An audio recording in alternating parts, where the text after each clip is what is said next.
प्यारी सी मुस्कान और अपनी सुरीली आवाज़ों की वजह से आज करोड़ों दिल पे छाई हुई है। ये सफलता उसे विरासत में नहीं मिली। एक समय था जब उसके पापा समोसे बेचकर घर चलाते थे और आज अपने संघर्ष और मेहनत की वजह से इंडिया की बेस्ट सिंगर बन गई। आज जिसके करोड़ों फैंस हैं। बात कर रहे हम नेहा कक्कड़ की। इतनी आसान नहीं थी एक समोसे बेचने वाले की बेटी से बॉलीवुड की बेस्ट सिंगर बनने तक की कहानी। तो आइए जानते हैं नेहा कक्कड़ के बारे में, उसके संघर्ष से सफलता की कहानी। गाइज, अगर उससे पहले आपने चैनल को सब्सक्राइब नहीं किया है तो चैनल को सब्सक्राइब कीजिए बाकी तमाम स्टार की लाइफ स्ट्रगल की कहानी जानने के लिए। नेहा कक्कड़ का रियल नेम नेहा कक्कड़ ही है।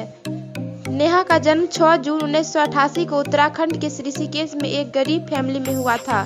नेहा के पास ऋषिकेश में अपना खुद का घर भी नहीं था। नेहा के ऑल फैमिली रेंट के घर में रहते थे। नेहा अपनी स्कूली पढ़ाई ऋषिकेश से ही की है। ऋषिकेश में नेहा के पापा समोसे का ठेला लगाते थे और उसी से उसका घर चलता था, इसलिए नेहा को स्कूल में काफ़ी चिढ़ाया भी जाता था।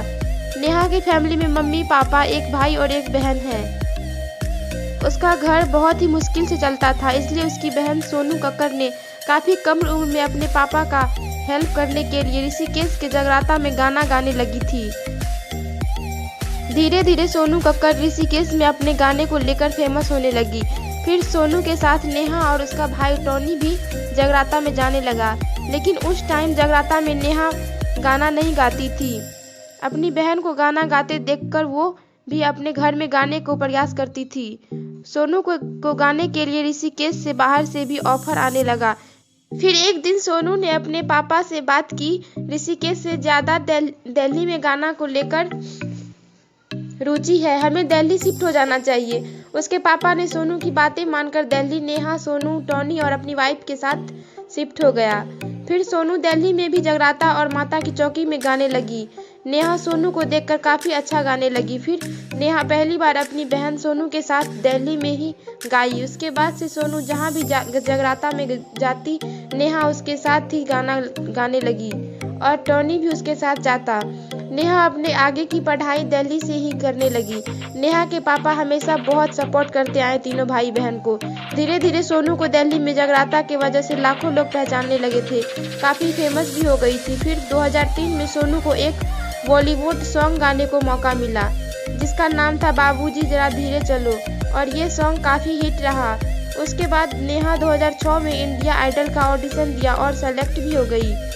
इंडिया आइडल में सेलेक्ट होने की वजह से नेहा अपना ध्यान सिंगिंग पे देने लगी। इसी वजह से उसका पढ़ाई 11th में ही स्टॉप हो गया। 11th के बाद वो आगे नहीं पढ़ाई की, लेकिन इंडिया आइडल में कुछ एपिसोड करने के बाद वो शो से एलिमिनेट हो गई। उसने अपना पढ़ाई भी छोड़ दिया और शो से बाहर भी हो गई, इसलिए वो काफ़ी टूट गई थी और बहुत ज़्यादा रोई भी। पर फिर से हिम्मत जुटाई, फिर वो और भी ज़्यादा मेहनत करने लगी। नेहा इंडिया आइडल से एलिमिनेट हो गई थी, लेकिन शायद उसकी करियर की शुरुआत यहीं से हुआ। इंडिया आइडल के कंटेस्टेंट होने की वजह से उसकी आवाज़ बहुत सारे म्यूजिकल डायरेक्टर के पास पहुंच गई थी।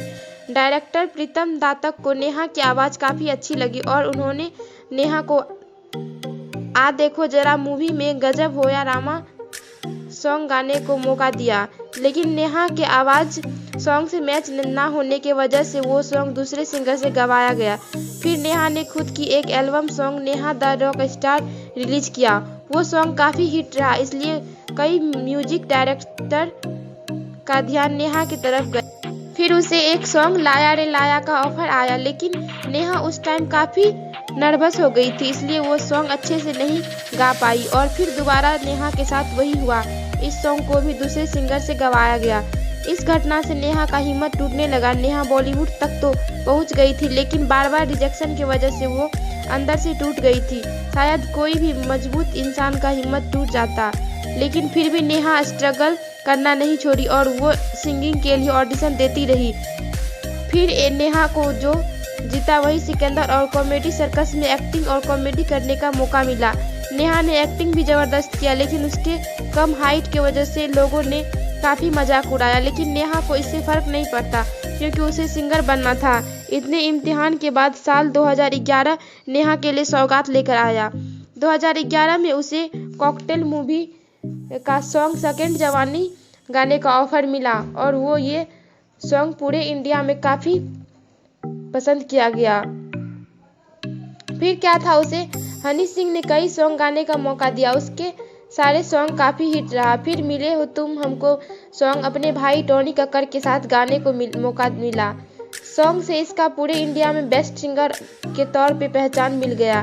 नेहा एक सक्सेसफुल सिंगर बन चुकी थी। आज नेहा के लाखों फैंस हैं जो नेहा से प्यार करते हैं। फिर नेहा को सारेगामापा और इंडिया आइडल शो में जज करने का मौका मिला। नेहा के लिए इससे और खुशी की बात क्या हो सकती थी। एक टाइम था जिस टाइम नेहा को इंडिया आइडल से एलिमिनेट किया गया था, आज उसी शो में जज करने का मौका मिला। नेहा अपने हिम्मत और स्ट्रगल से साबित कर दी, चाहे इंसान का हाइट कम या बहुत गरीब फैमिली का क्यों न हो, अगर इंसान चाहे तो अपनी मेहनत से कुछ भी कर सकता है। एक समय था ऋषिकेश में नेहा के पास रेंट का घर था, लेकिन आज एक ऋषिकेश और मुंबई में बड़ा बिल्डिंग बना लिया है। नेहा के करियर में उसके भाई बहन पापा ने भी काफ़ी मेहनत की और आज तीनों भाई बहन सिंगर है। नेहा के सॉन्ग माही बे, मिले हो तुम, हमसफर, काला चश्मा काफ़ी हिट रहा। नेहा ने इसी साल पंजाबी सिंगर रोहन से शादी की। ये थी नेहा की संघर्ष से सफलता तक की कहानी। वहीं नेहा की मंथली इनकम की बात करें तो इसकी मंथली इनकम 80 लाख है। लेकिन किसी भी सिंगर या एक्टर का मंथली इनकम फिक्स नहीं रहता है, वो बदलते रहता है टाइम के साथ। तो गाइस, कैसी लगी आपको नेहा कक्कड़ की संघर्ष की कहानी? कमेंट करके ज़रूर बताइएगा।